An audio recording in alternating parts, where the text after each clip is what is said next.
Baik, selamat pagi Bapak Ibu semuanya. Hari ini kita akan membahas mengenai pertemuan ke-10 ya, mata kuliah kita, Business Plan dan Product Development. Oke, kita akan membicarakan mengenai branding dan positioning. Oke, definisi dari branding sendiri itu adalah proses menciptakan identitas dan persepsi unik untuk suatu produk atau layanan. Jadi contohnya kayak kampus kita lah, kampus kita SBH Atmaluhur itu unik.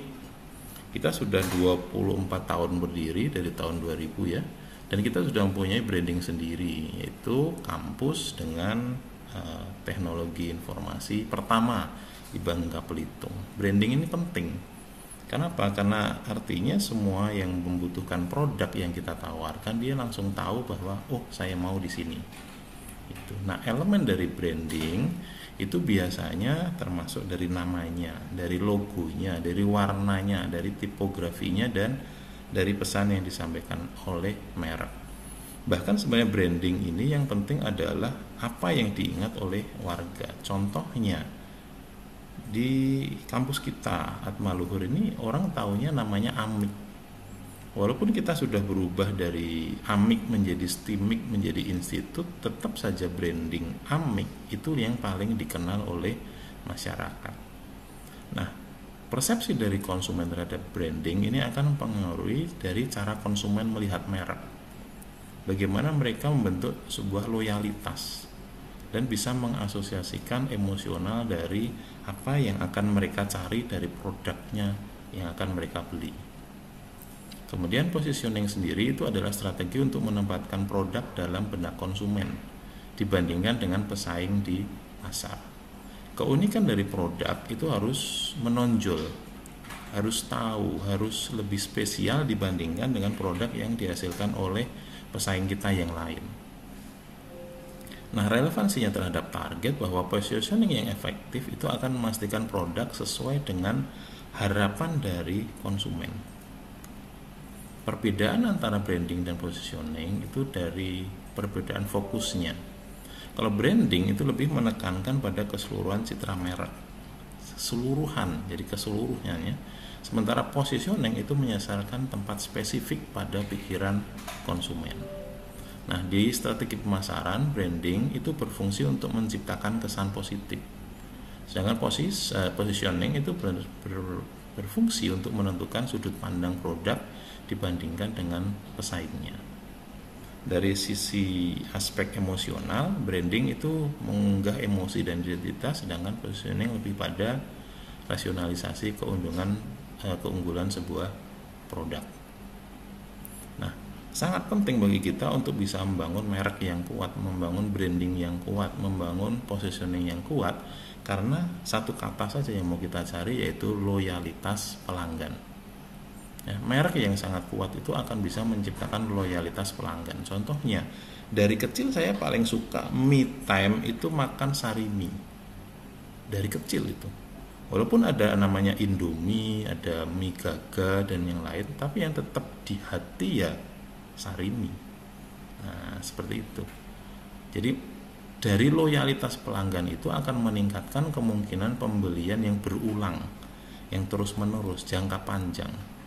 Kemudian termasuk ada peningkatan nilai perusahaan. Dari branding yang efektif bisa meningkatkan nilai dari sebuah perusahaan, memudahkan akses ke investasi dan kemitraan yang strategis, dan jelas akan bisa meningkatkan daya saing kita di pasar.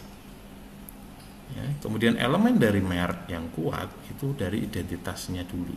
Identitasnya merek itu mencakup dari elemen visual dan naratif yang memperkuat karakter unik merek tersebut.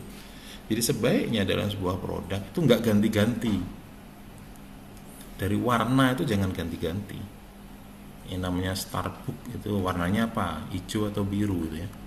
Kemudian yang namanya Indomaret, Alfamart itu yang warnanya yang merah sama biru. Ya. Kemudian yang namanya Sriwijaya Air pesawat itu warnanya merah misalnya. Citylink itu warnanya hijau. Ya udah jelas mereknya, identitasnya itu jelas. Kemudian nilai merek itu terdiri dari prinsip dan filosofi yang mendasar yang menarik dari pelanggan. Kemudian dari pengalaman konsumen bisa membentuk sebuah interaksi produk yang bisa dirasakan oleh pengguna. Nah, langkah-langkah dalam bangun merek itu dari riset pasar. Riset pasar itu kita perlukan untuk memahami kebutuhan, preferensi, dan perilaku konsumen yang sering memakai produk kita. Kemudian dari situ kita mengembangkan brand story, mengembangkan history, mengembangkan cerita yang menarik dan autentik untuk menciptakan koneksi dengan konsumen. Kemudian kita membuat sebuah strategi pemasaran konsisten, yaitu untuk mengintegrasikan semua elemen branding yang kita punya di sebuah saluran komunikasi, baik itu dari media sosial maupun dengan cara yang tradisional. Nah, untuk strategi branding yang efektif itu bisa menggunakan co-branding. Co-branding itu kolaborasi dari dua buah merek untuk menciptakan nilai tambah. Makanya co-branding itu contoh yang paling enak itu ya Instagram. Para selebgram itu mereka sering co-branding, sering join bareng-bareng. Biar apa? Biar bisa mengangkat selebgram yang masih kecil diangkat dengan selebgram yang sudah terkenal, seperti itu. Kemudian ada namanya brand extension. Brand extension itu memperluas jangkauan produk dengan memanfaatkan reputasi merek yang udah ada. Ya, contohnya kita membuat produk baru, motor Scoopy mungkin yang baru. Nah, tapi kita udah menjual dulu PCX, menjual dulu Beat. Dengan ada Beat yang sudah terkenal di masyarakat, saat membuat motor Scoopy jadi nggak terlalu perlu banyak usaha, karena brand yang lain sudah jauh lebih terkenal dulu sama masyarakat. Kemudian ada rebranding. Rebranding itu diperlukan untuk meremajakan citra merek, menyesuaikan dengan perubahan pasar atau mengatasi krisis reputasi. Dan selanjutnya membentuk positioning yang jelas. Diferensiasi produk itu bisa menciptakan keunikan yang relevan dan menarik bagi konsumen, menjadikannya lebih kompetitif. Kemudian proposisi nilai. Proposisi nilai itu maksudnya menyampaikan manfaat unik yang ditawarkan oleh produk, membantu konsumen bisa memahami alasan dari mereka kenapa lebih harus memilih produk kita dibandingkan dengan produk yang dipunyai oleh pesaing. Kemudian kita perlu menciptakan persepsi. Penciptaan persepsi yang positif dilakukan dengan cara pemasaran yang efektif juga. Sehingga akan selalu bisa diingat dalam benak konsumen. Nah, alat untuk menganalisis positioning itu diantaranya adalah peta positioning. Peta positioning itu nanti akan saya berikan contoh besok pagi ya. Itu bisa digunakan untuk membantu menvisualisasi posisi merek dalam pasar. Kemudian analisis celah pasar itu untuk memungkinkan perusahaan merancang strategi untuk memenuhi kebutuhan konsumen yang terabaikan. Dan peran visualisasi dalam mendukung pengambilan keputusan yang lebih baik. Ya, visualisasi itu penting. Kemudian segmentasi pasar dan targeting. Nah, dari pertemuan 1, 2, 3, 4 kemarin kita sering membahas mengenai segmentasi, dan sekarang pun kita akan bahas nanti mengenai segmentasi dan cara kita untuk melakukan segmentasi pasar ya. Besok pagi akan saya jelaskan. Kemudian studi kasus ini kita akan bicarakan nanti mengenai Apple, segmentasi pasarnya gimana, brandingnya gimana, dan positioningnya bagaimana. Kemudian ada juga Coca-Cola. Coca-Cola itu unik ya, walaupun lawannya ada Pepsi, ada macam-macam lah minuman yang sekarang beredar, tapi Coca-Cola itu tetap tersimpan di hati. Ya, tetap Sprite, Fanta, Coca-Cola.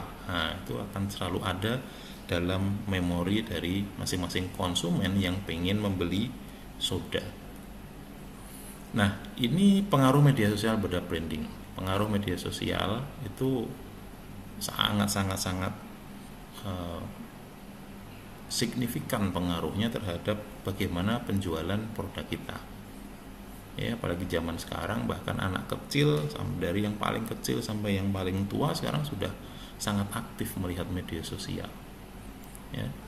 Kemudian platform populer. Jadi selain YouTube mungkin media sosial, kita perlu juga untuk concern terhadap Instagram dan Facebook, karena mereka bisa menjangkau audiens yang luas.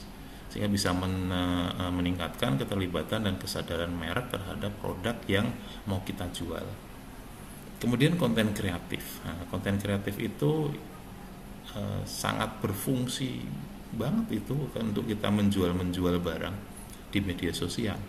Karena contohnya misalnya kita mau menjual produk A, ya, kemudian produk A itu cukup kita kolaborasi dengan konten kreatif sehingga selebgram yang terkenal misalnya memakai produk kita, maka konsumen sudah akan jauh lebih percaya dibandingkan kita harus cerita bermacam-macam tentang produk kita.